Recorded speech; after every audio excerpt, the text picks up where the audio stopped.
Abrams, the Wizard of Wood, and today we're in the shop and I just wanted to talk a little bit about what we call the 90-10 rule for exterior wood restoration. The 90-10 rule works just like this. Whether it's our customers and even sometimes other contractors and folks, they feel that when they use cleaners and strippers and products that it's going to 100% do the job on wood restoration.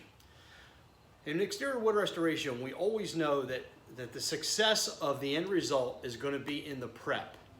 So what we want to do is we want to set the expectation for a customer or even for ourselves and understand that with today's coatings and hybrids and focus on durability, as well as multiple coats and so forth that exist, that we're going to have different degrees of success in removing today's sealers and stains.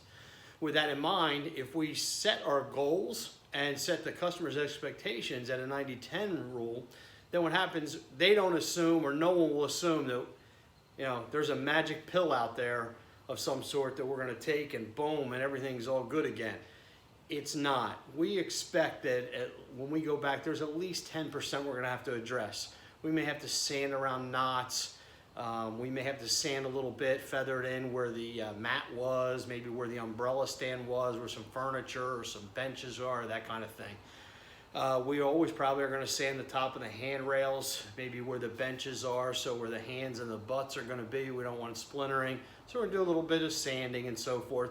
There also may be some staining and so forth, maybe still left over from the grill or something like that, some grease stain, something that we want to address. So if we figure on the 90-10 rule, we're in good shape. We won't get called back by a customer who says, hey, there's still about 10% left. I think you should clean it again. I think you should strip it again.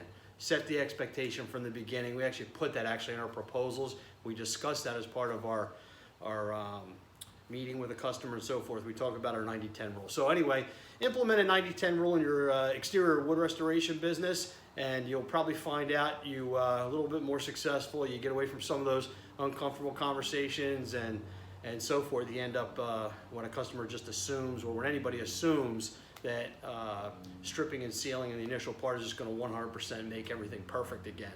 Still a little bit of work to do before we put our sealer or stain on. Again, if we have 10% to prep or something on the other end before we put a sealer or stain on, it's just going to look that much better. A little tip from the Wizard of Wood, the 90-10 rule. If you like this, like our video, look at us on Facebook, check out the Wizard of Wood, and you'll see us all over the place. Anyway, Everett Abrams, the Wizard of Wood, Deck Restoration Plus. Have a great day. Implement the 90-10.